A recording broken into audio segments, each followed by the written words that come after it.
హైదరాబాద్ లో మరో దారుణ హత్య చోటు చేసుకుంది. తెల్లవారుజామున 4 గంటలకు ఘటన చోటు చేసుకుంది. ఆసిఫ్ నగర్ పోలీస్ స్టేషన్ పరిధిలోని మెహదీపట్నంలో మరో వ్యక్తి దారుణ హత్యకు గురయ్యారు. సెయింటన్ కళాశాల వద్ద నిర్మాణంలో ఉన్న భవనంలో వ్యక్తి హత్యకు గురయ్యాడు. మృతదేహాన్ని ఉస్మానియా మార్చురీకి పోలీసులు తరలించారు. హత్యకు గల కారణాలు తెలియాల్సి ఉంది. ఏరియాలో 19th రోజు నైట్ అబౌట్ 10:45 11 o'clock టైంలో ఒక మర్డర్ అయింది. ఆ మర్డర్లో షేక్ అలీ ఎలియాస్ సలీం అనే వ్యక్తి ఏంది ఆగాపూర్ నాంపల్లి చనిపోయారు. ఆయన మీద ఒక 4 ప్లాన్ చేసి దీంట్లో A1 Mohammed Umar bin Hussain అనే ఆయన కత్తితో మెడ మీద నరకటం వల్ల చనిపోయాడు. అయితే దీంట్లో మనం మొత్తం వాళ్ళని అక్యూజ్ని పట్టుకొని ఇంట్రాగేషన్ చేస్తే ఇంట్రాగేషన్ తెలిసింది ఏంటంటే వీళ్ళంతా ఫ్రెండ్సే. దీంట్లో డిసీజ్డ్ రౌడీ షీటరు, కానీ వీళ్ళని ఫ్రెండ్స్ అయినా కూడా ఎప్పుడు ఈ A1 మొహమ్మద్ ఉమర్ బిన్ హుస్సేన్ని తర్వాత మిగిలిన ముగ్గురిని కూడా తాగినప్పుడు బెదిరించుడు, డబ్బులు లేకపోతే నువ్వు డబ్బులు తీసుకురమ్మని వాళ్ళని బెదిరించేవాడు. ఎప్పుడు చిన్న చిన్న జగడాలు ఉన్నాయి వాళ్ళ మధ్యలో. ఆ తాగి బెదిరించే టైంలో ఈయన ఎవడైతే చనిపోయిండో షేక్ అలీ, నేను ఎప్పటికైనా చంపుతా మొహమ్మద్ ఉమర్ని అన్నాడట. అయితే వీడు నిజంగానే ఏమైనా చేస్తాడేమనే ఉద్దేశంతో వీళ్ళ ముగ్గురిని కలుపుకొని ఆ రోజు సాయంత్రం నైట్ టైం ఎక్కడెక్కడ తిరుగుతుండు, ఏడ కూర్చొని తాగుతుండు అనే ఇన్ఫర్మేషన్ కలెక్ట్ చేసి ఈ సయ్యద్ గౌస్ను తర్వాత ఈ షేక్ అలీ ఇద్దరు కూడా ఆ రోజు మనకు ఆడ మన ఒక వైన్ షాపులో పోయి ఆ లిక్కర్ కొన్న ఎవిడెన్స్ ఉంది, తీసుకొని పోయి అక్కడ కూర్చొని తాగే టైంలో ఈయన సయ్యద్ గౌస్ ఇచ్చిన ఇన్ఫర్మేషన్ మీద వీళ్ళ ముగ్గురు ఒక ఆటోలో వచ్చి దిగంగానే ఒక పెద్ద కత్తి తీసుకొని మొహమ్మద్ ఉమర్ బిన్ ఆ కూర్చొని తాగే మెట్ల మీద కూర్చొని రోడ్ సైడ్ ఆ గల్లీలో మెట్ల మీద కూర్చొని తాగే వ్యక్తి మీద ఈ డిసీజర్ మీద షేక్ అలీ మీద దాడి చేసి ఒక దెబ్బ కొట్టేపాటికి మెడ మీద పడ్డది, కింద పడిపోయింది. ఆయన పడిపోతే ఇమీడియట్లీగా ఆ ఇన్స్పెక్టర్ కూడా పోలీస్ స్టేషన్ నుండి ఇన్ఫర్మేషన్ తెలంగానే కొట్టి పారిపోయారు వాళ్ళు.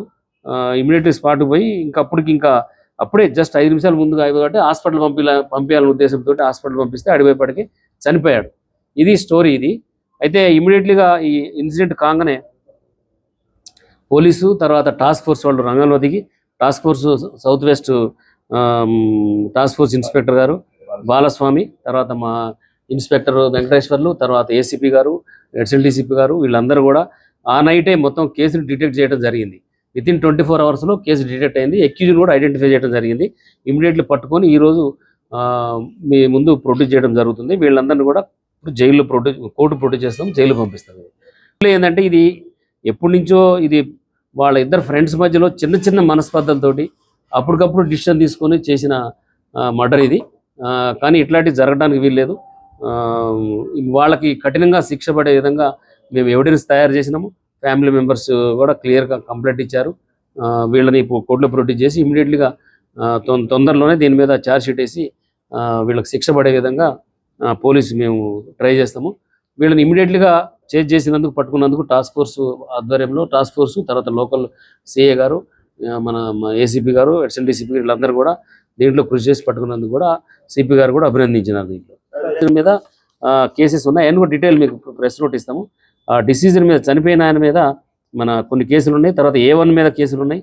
అంటే ఏం కేసులు? అన్నీ దొంగతనం కేసులు ఉన్నాయి. ఒకటి A1 మీద ఒకటి 307, 363 కేసు ఉంది. A3 మీద 2 కేసులు ఉన్నాయి. A4 మీద 3 కేసెస్ ఉన్నాయి. తర్వాత డిసీజర్ మీద కూడా కేసులు ఉన్నాయి. సరే, అది దీంట్లో మేము మెన్షన్ చేయలేదు. ఓన్లీ వీళ్ళకి క్రిమినల్ హిస్టరీ ఉంది. వీళ్ళందరూ కూడా రోజు ఏ రోజు ఆ రోజు పని చేసుకునేవాళ్ళు. వీళ్ళందరూ సాయంత్రం పూట ఏదో మనీ తీసుకోవాలా, తాగాల, అంటే మంచి బ్యాక్గ్రౌండ్ అనకూడదు, కానీ వీళ్ళు కొద్దిగా రిఫరాఫ్ గ్యాంగ్ లెక్క తిరుగుతుంటారు తాక్కుంటూ. మేము ఇప్పుడు ఈ A1 మీద కూడా ఆల్రెడీ 9 కేసులు ఉన్నాయి, 379 కేసులు ఉన్నాయండి. వీళ్ళని ఇప్పుడు మీరు రెగ్యులర్గా రౌడీ షీట్ని పట్టుకొస్తూనే ఉన్నాము, చేస్తూనే ఉన్నాము. కానీ మన దగ్గర ఏంటంటే పాత స్టోరీ ప్రకారం వీళ్ళందరూ చాలామంది రౌడీ షీటర్స్ ఉన్నారు. ఇంకా చాలా మేము ఆర్చుకుపోతున్నాము, కంట్రోల్ చేస్తున్నాము. డెఫినెట్గా పోలీస్ డిపార్ట్మెంట్ బాధ్యత ఏదైనా కూడా మేము దాన్ని బాధ్యత తీసుకొని ఫర్దర్గా కాకుండా చూసుకుంటాము. డెఫినెట్గా వీళ్ళందరినీ కూడా ఇంకా ఎవరైనా ఉన్నా కూడా కంట్రోల్ చేయడానికి ట్రై చేస్తున్నాము. లేదండి, మొన్న జరిగిన ఇప్పుడు మీరు ఒక్కొక్క కేసు కూడా ఒక హిస్టరీ తీసుకోండి. మొన్న అంతకుముందు జరిగింది వాళ్ళ బ్రదర్ని చంపినని ఫ్యామిలీ వాళ్ళకి ఒకళ్ళు బ్రదర్ని చంపినని పోయిన సంవత్సరం చదివారు. వీళ్ళు ప్లాన్ చేసి వీళ్ళు చంపారు. ఇది కూడా ఫ్రెండ్స్ మధ్యలో ఏదో వేరే గ్యాంగ్ వచ్చి తర్వాత వేరే క్రైము కాదు. ఇదంతా లోకల్లో వాళ్ళ మధ్యలో ఉన్నాయి. ఇద్దరు ఫ్రెండ్స్ మధ్య స్పర్ధలు పోలీసు వాళ్ళు గుర్తించలేరు.